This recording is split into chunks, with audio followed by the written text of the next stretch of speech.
le agradezco muchísimo y ahora sí vamos a continuar con la intervención de Marco Vinicio Calderón. Él va a hablarnos sobre gobierno y política educativa. Marco Vinicio es máster en Historia y profesor e investigador en la Universidad de Costa Rica. Adelante, Marco. Bueno, buenas tardes a todos y todas. Quiero agradecer a David Díaz y a Iván Molina por la oportunidad de participar en el seminario. Y sí, voy a aclarar que, bueno, por cuestiones de tiempo personales, digamos, a las 5:30 tengo una reunión, entonces voy a tratar de hacer esta presentación lo más sintética posible. Para empezar, sí quiero aclarar que voy a compartir pantalla. Ok, ahí se debe estar viendo esta diapositiva. Voy a ponerla acá. Que bueno, esta valoración de las políticas educativas en el gobierno de Carlos Alvarado Quesada sí la hice de manera muy enfática en las políticas curriculares, en las políticas en torno a la gestión educativa y también obviamente del impacto de la pandemia y evidenciar que hay muchos problemas muy serios que se venían arrastrando desde antes de la pandemia, lo cual voy a empezar con un contexto. También me gustaría agradecer acá, ¿verdad? A un grupo de educadores, de estudiantes con los cuales estuve conversando, porque gracias al diálogo que tuve con ellos, pude comprender un poquito mejor el escenario del año pasado principalmente y cosas que, bueno, mucha información que incluso que en este momento el MEP digamos que no puede consultar a través de los medios de información. Entonces, extender ese agradecimiento. Y pues vamos a empezar de una vez.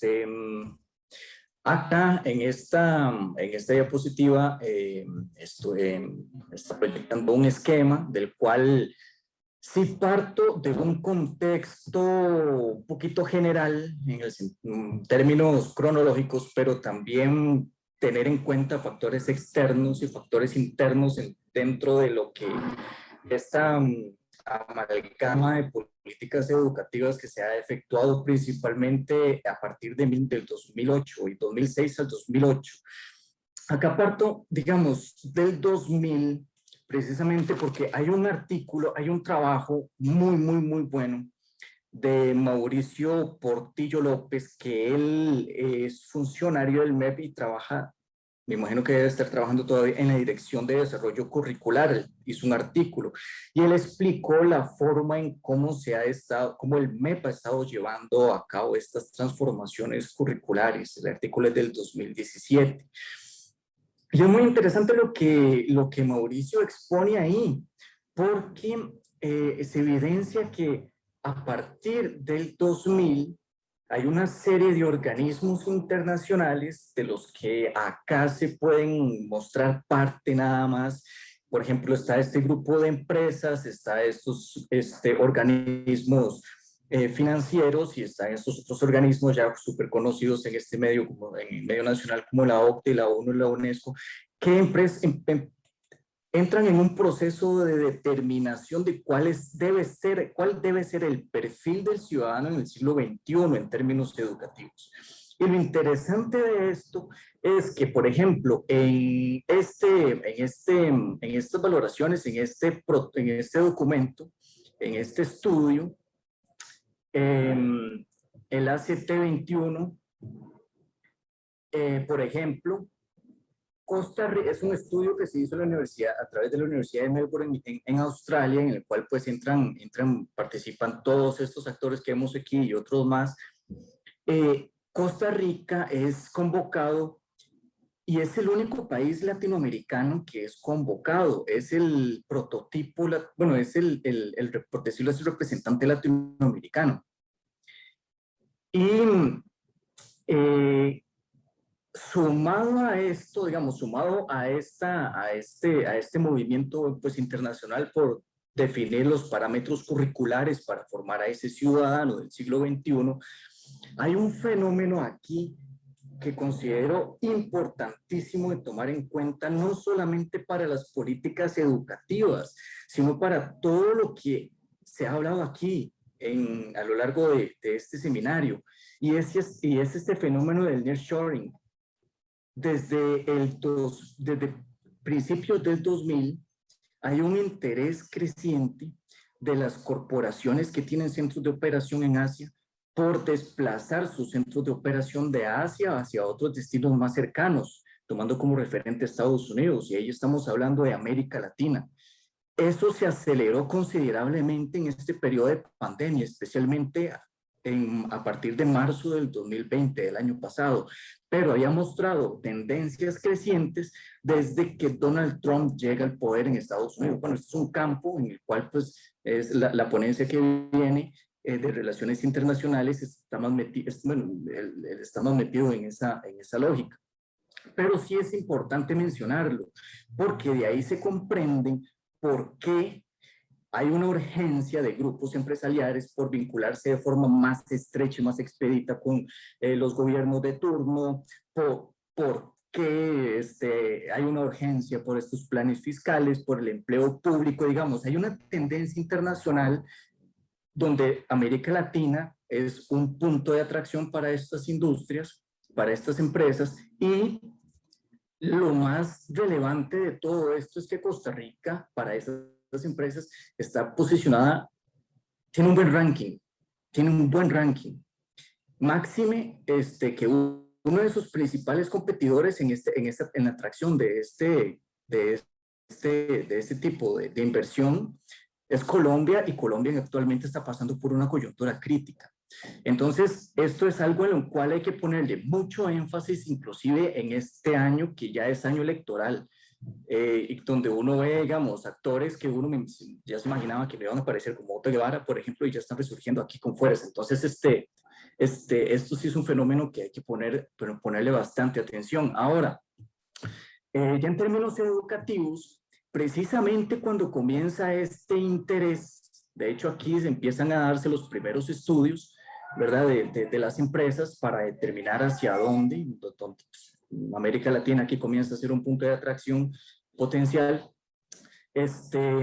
Vemos que en estos años comienza a darse una transformación curricular en el sistema educativo a partir del 2008 en la administración Garnier, y específicamente ya en la administración del PAC, para vernos un poquito más recientes, vemos una transformación, bueno, una lógica curricular macro, que el MEP la llama Educar para una Nueva Ciudadanía. Entonces, cuando uno ve los perfiles de salida de lo que propone el MEP para el estudiantado, digamos, en la población estudiantil, está para reforzar estas áreas, digamos, las áreas STEAM, que son pues ciencia, tecnología, matemáticas, artes de diseño gráfico, lenguas.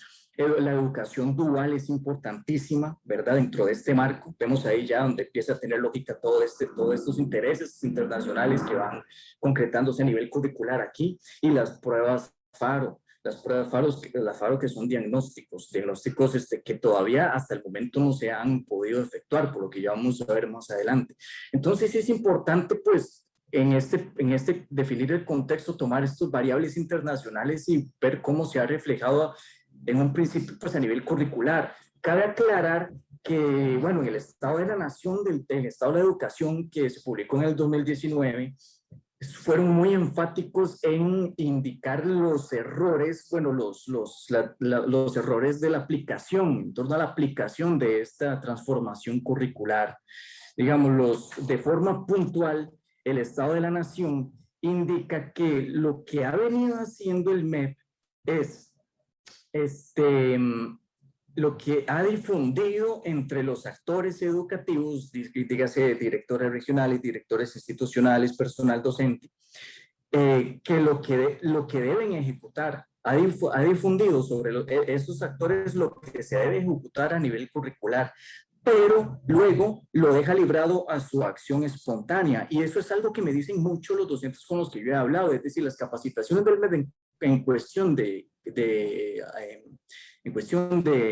modificaciones curriculares, pues son capacitaciones muy superficiales, y cuando ellos tienen esos documentos, cuando ellos tienen esa teoría en la mano y van al campo a aplicarla, no tienen cómo aplicarla.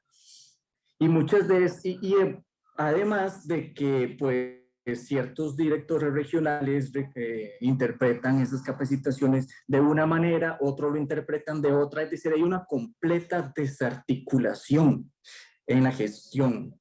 Y eso ha evidenciado un retroceso significativo en los planes se propone el MEP, porque un porcentaje importante del personal docente termina aplicando el currículum que mejor sabe aplicar, que es el contenido anterior y la lógica anterior, ¿verdad? Entonces eso es algo que también hay que tomar en cuenta aquí.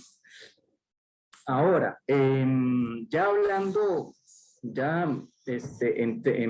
para entrar en materia, bueno, otro aspecto importante es que sumado a eso, estos últimos gobiernos, incluyendo se ha centrado mucho en mejorar la promoción educativa, es decir, la cantidad de personal estudiantil que se matriculan en los centros educativos y la aprobación de este personal estudiantil. Aquí vemos, por ejemplo, un aumento sostenido en varios de las modalidades, en estas modalidades.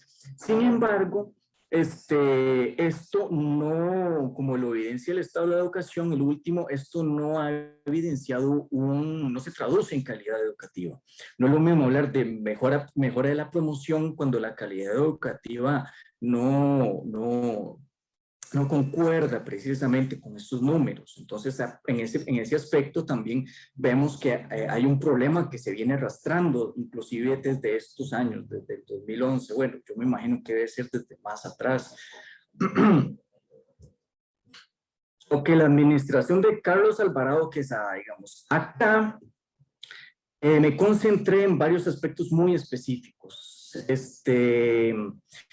En este momento se habla mucho del rezago que hubo en las huelgas del 2018, donde el magisterio pues participó en esa huelga, se interrumpió de septiembre a diciembre las clases.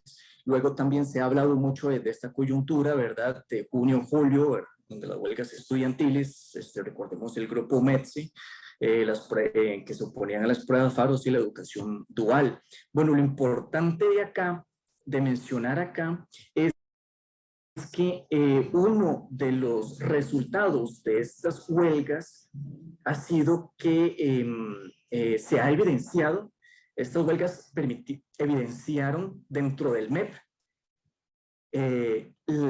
la magnitud del problema que significó esta desarticulación en su gestión, ¿verdad? ¿Por qué? Porque parte del contenido que no se vio acá se pretendía cubrir en el 2019. Se repitieron los mismos patrones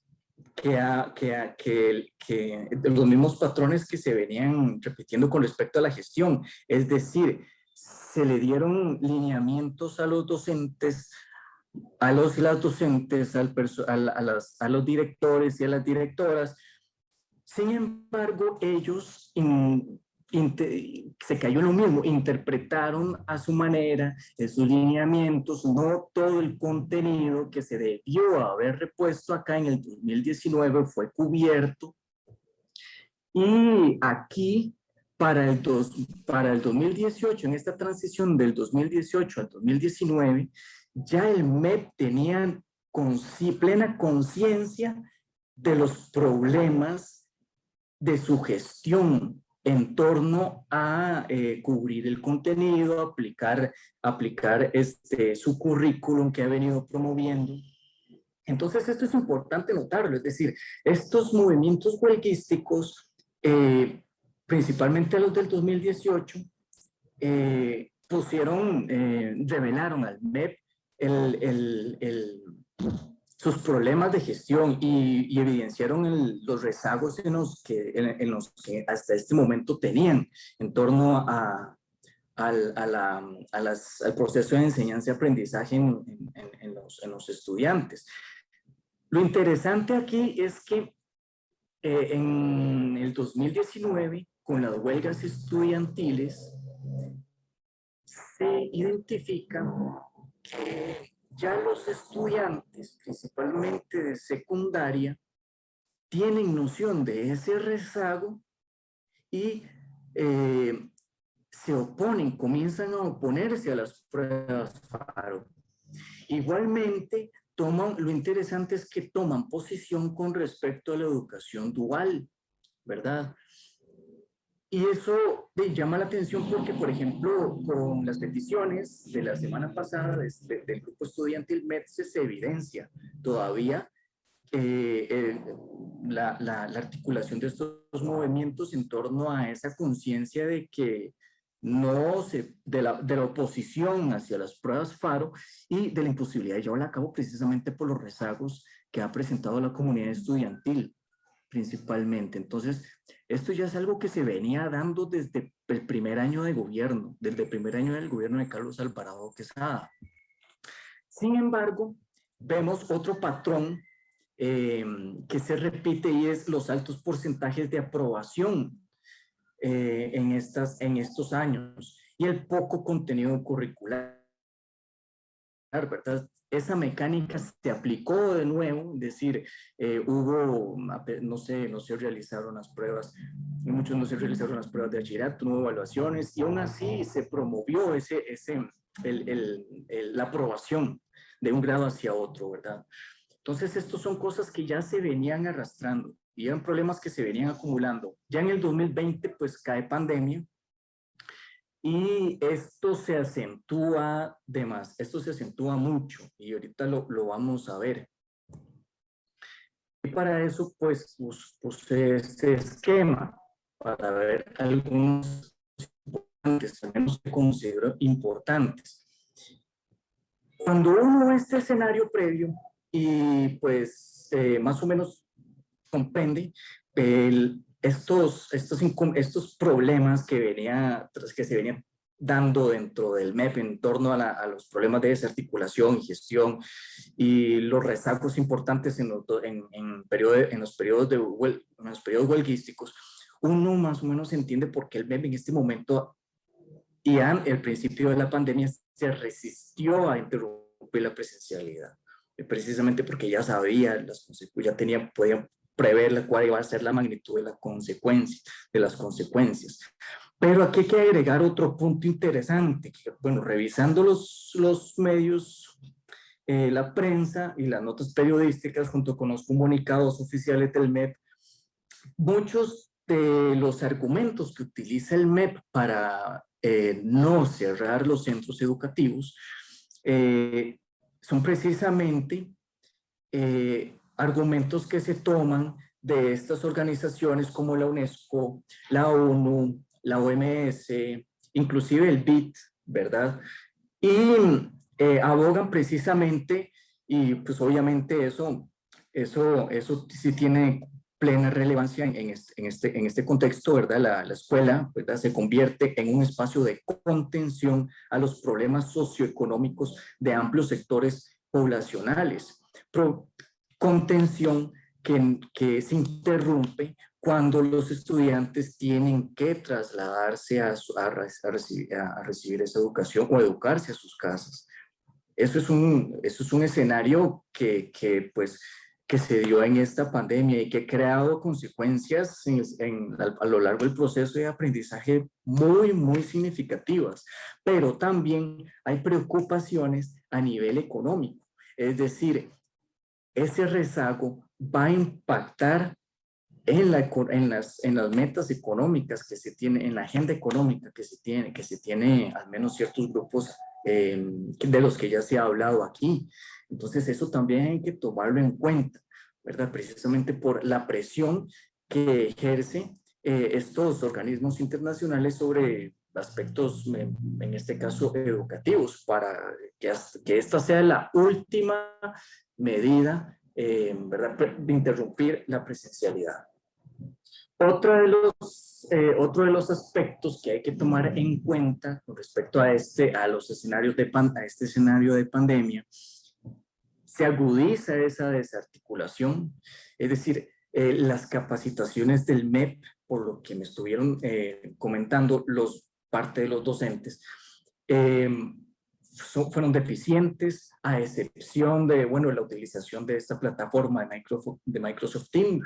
Esa capacitación sí la recalcan de que sí les sirvió bastante a ellos y a ellas, pero el resto de las capacitaciones dice que adolecen de los mismos problemas y lo mismo, se repite el mismo patrón donde cada autoridad de la dirección regional y los centros educativos interpretan a su manera las disposiciones del MEP.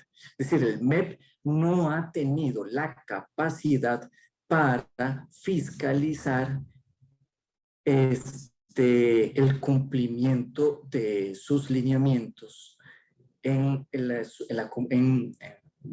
sus funcionarios, por parte de sus funcionarios.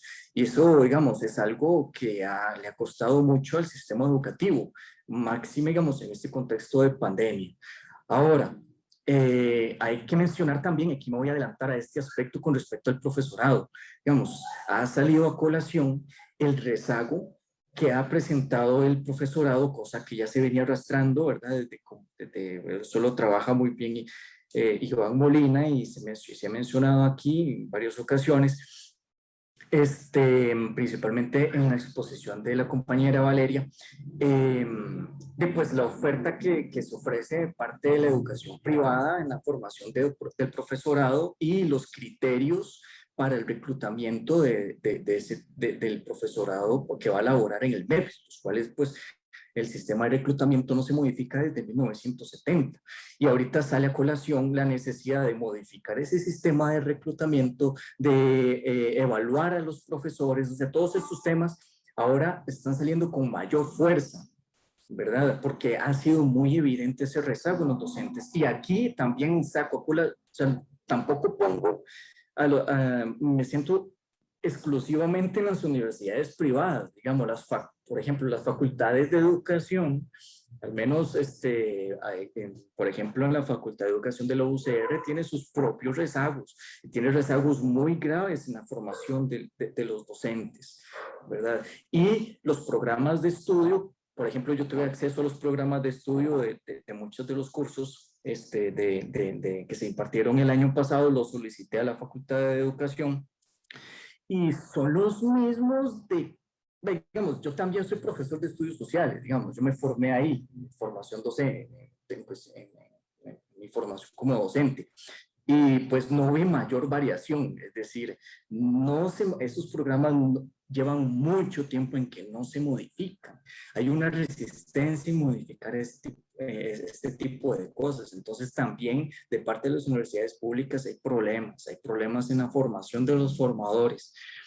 Ya entrando en temas de brechas y rezagos, se da aquí el caso, ¿verdad?, de la brecha urbano-rural, y lo que más se menciona aquí es el asunto de la conectividad, al menos en la prensa se menciona mucho, ¿verdad?, esa brecha digital. Se menciona mucho esa brecha digital, al punto de que, según un estudio que realizó pues, el Estado de la Nación, lo que le ha salvado la tanda acá al MEP ha sido el acceso a Internet, pero por celular. ¿Ves? Ha sido, los estudiantes por medio de aplicaciones como WhatsApp, por ejemplo, reciben las guías de trabajo autónomo y por ahí las envían. La facilidad de recarga que hay por este tipo de dispositivo para poder conectarse a Internet. Y eso se comprende cuando uno hace un poquito una retrospectiva y ve que esa fue una de las mayores apuestas en términos de telecomunicaciones cuando se aprobó el TLC y se dio apertura. Entonces, eso es un problema que quedó que se evidenció, digamos, con la pandemia. La gran brecha digital que se tiene en este país, ¿verdad? Ha habido esfuerzos de parte del MEP junto con por ejemplo, con el ICE, ha existido iniciativas para poder reducir esa brecha. Según los datos, se comenzó con alrededor de 500,000 estudiantes que no tenían acceso a Internet o no tenían equipo, o tenían equipo y no tenían acceso. Y esa brecha, pues según los últimos reportes, ha bajado a 324,000, igual sigue siendo un montón, sigue siendo un montón, ¿verdad? Entonces eso es algo, pues preocupante, eso es algo preocupante. Otro de los aspectos, y aquí hay algo muy interesante, no solamente la brecha entre lo público, las instituciones públicas de educación, principalmente desde preescolar hasta secundaria, el público y el privado, sino que dentro de la modalidad de educación pública también se está generando una brecha importante entre la educación académica y la educación técnica. ¿Por qué? Porque frente a este fenómeno del nearshoring, pues, y voy a utilizar los términos que uno se encuentra a cada rato cuando lee este tipo de información, por ejemplo, digamos, en instituciones como CINDE, Procomer, etc. El capital humano que se perfila ahí es un capital técnico, es un capital que domine el bilingüismo, herramientas tecnológicas, y frente a digamos, y estos grupos empresariales vinculados a estas grandes corporaciones son conscientes de estas problemáticas en educación. Y en este momento hay iniciativas que están apostando por crear un vínculo con el MEP, pero para crear programas complementarios educativos a los colegios técnicos. Y esto está creando una brecha importante, digamos. Eso lo que crea es una brecha súper importante. ¿Por qué? Porque pues el 85% de los centros educativos en este país, al menos en secundaria, pues son académicos, ¿verdad? Que si una persona, un estudiante de un centro educativo de secundaria académico quiere integrarse en un programa de capacitación bajo este perfil, pues no puede porque salió de un colegio académico, tiene que ser de un colegio técnico. Entonces, esto crea una brecha sumamente importante, aparte de las que ya se han mencionado aquí, ¿verdad? Y las políticas educativas van en esa dirección, a acentuar esas brechas. Marco. Sí. Disculpa, ¿podrías ir cerrando para poder plantearte una única pregunta que hay en el chat? Sí, adelante. La pregunta, ya tal vez con esto podemos ir a hacer un cierre. ¿Cuáles serían los criterios que deberían tomarse en cuenta para la reforma de los programas de formación docente? La política curricular, las habilidades del siglo XXI, etc. Sí, esto es algo muy complejo porque, mira,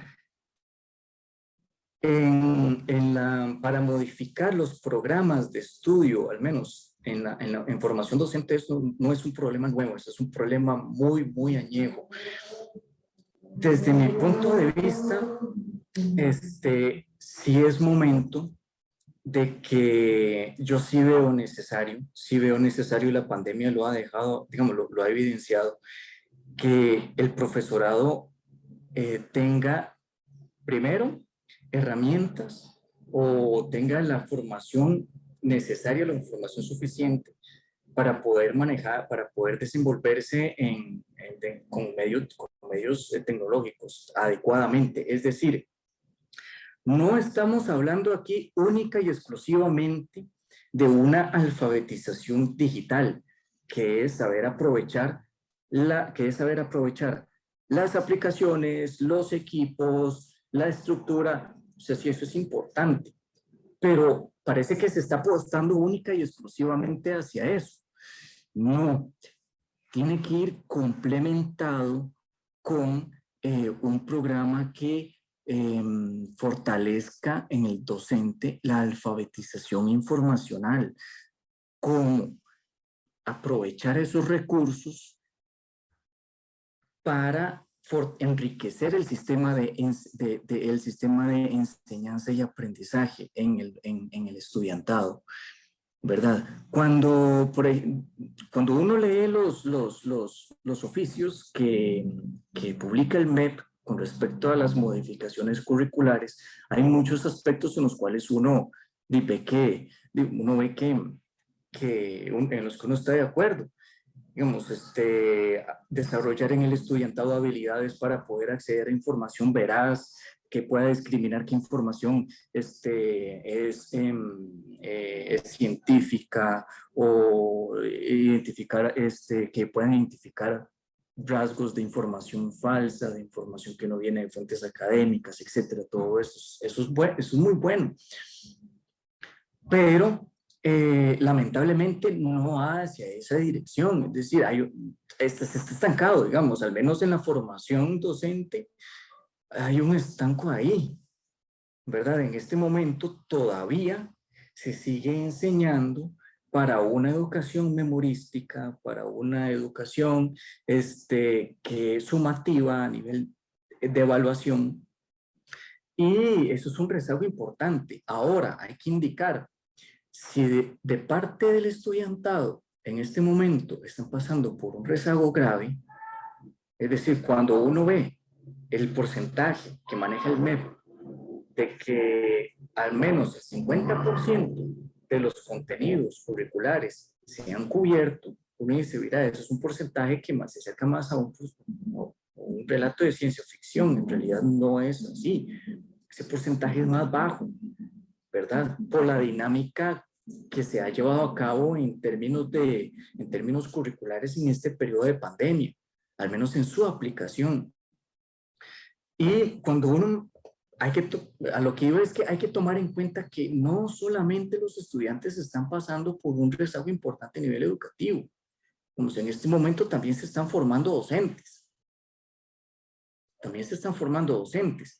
Y yo, digamos, escribí a la Facultad de la Universidad de Costa Rica pidiendo información acerca de qué medidas han tomado al respecto ahí en la Facultad de Formación Docente, en este contexto de pandemia en lo que compete a las prácticas docentes de los estudiantes de docencia, a los cursos, ¿verdad?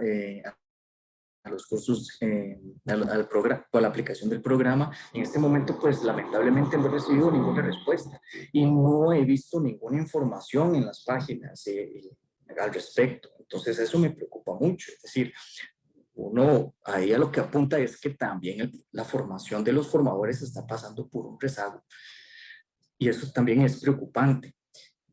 Y también, para entrar un poquito aquí sobre los criterios evaluativos en promoción, en lo que es la promoción, pues en este momento lo que todo gira alrededor de las guías de trabajo autónomo. Sin embargo, al principio, cuando uno ve los lineamientos del MEP para la aplicación de estas guías de trabajo autónomo para el 2020, cuando venía empezando la pandemia, pues uno se le para el pelo. Es decir, si, voy a ponerlo así, si un estudiante o una estudiante no realizó ninguna de las guías, en ese año no realizó ninguna de esas guías de trabajo autónomo, tiene derecho a realizar una estrategia de promoción, que es como un trabajo de extra clase que asigna el profesor o la profesora. Ahora, aquí es donde yo me asusto, es decir, el lineamiento fue en ese momento que el estudiante en este documento lo podía presentar en blanco, pero si llenaba el nombre y la información básica, pues nombre, grupo, institución, etcétera, y entregaba el documento, automáticamente pasaba, solamente por eso. Y cuando uno le pregunta a los docentes, ¿y qué porcentaje de estudiantes realizaron estrategias de promoción de los que ustedes tuvieron a cargo en ese año? Pues cuando uno le dice más o menos como que el 20-30% de los estudiantes de los 4 o 5 grupos que tenían, algunos a cargo, otros hasta 7 grupos en el nivel de secundaria, pues uno dice, bueno, es que acá hay un problema muy grave a nivel de rezago, importantísimo. Es una cantidad de estudiantes bastante elevada. Y eso preocupa un montón. Es decir, todos los errores todos estos problemas que venían desde antes,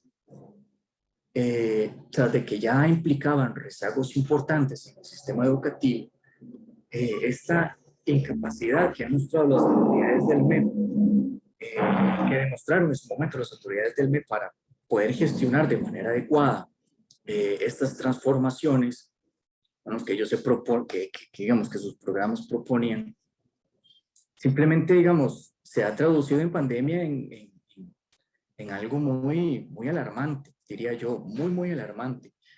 Y eso lo saben muy bien las autoridades del MEP. Y uno más o menos ahí se explica por qué la resistencia a interrumpir la presencialidad, en parte, ¿verdad? En parte. Y todas las brechas que se están agudizando aquí, ¿verdad? Todas estas brechas que se están agudizando aquí. Y sí, bueno, yo acá pues termino con este cuadro. Aquí, digamos, este cuadro lo tomé del MEP, del Departamento de Análisis Estadístico, y son del 2008. Entonces aquí era lo que yo les estaba diciendo. Es decir, la mayoría de instituciones son, bueno, de secundaria, son de instituciones académicas, así como en términos porcentuales la cantidad de estudiantes que pertenecen a forman parte de esta modalidad es mucha. Y uno lo preocupa, por ejemplo, le preocupa mucho, y ya pienso, por ejemplo, en cuál va a ser la agenda educativa, cuál iría a ser la agenda educativa del próximo gobierno. Precisamente con este escenario global, con este fenómeno, esta movilización de inversión de extranjera directa y esta fiebre por incentivar el régimen de zona franca, y pues uno lo que piensa es en las tremendas brechas y desigualdades que la aplicación de estas políticas va a generar, no solamente dentro del sistema educativo. Y sí, digamos, yo sí no soy nada optimista, con respecto al escenario del próximo gobierno. Pues creo que voy dejando por acá la presentación, y sí, agradezco cualquier comentario, cualquier pregunta, ahí agradezco mucho. Muchísimas gracias. Gracias, Marco, por su intervención. Me disculpo con todos y todas porque el señor Sergio Moya tuvo que retirarse ya que debía de atender una clase en unos minutos y bueno, por cuestiones de tiempo no puede desarrollar su intervención. Quiero agradecerles a todos los ponentes y a las personas que nos siguen en Facebook y que están conectadas en la plataforma Zoom por escucharnos.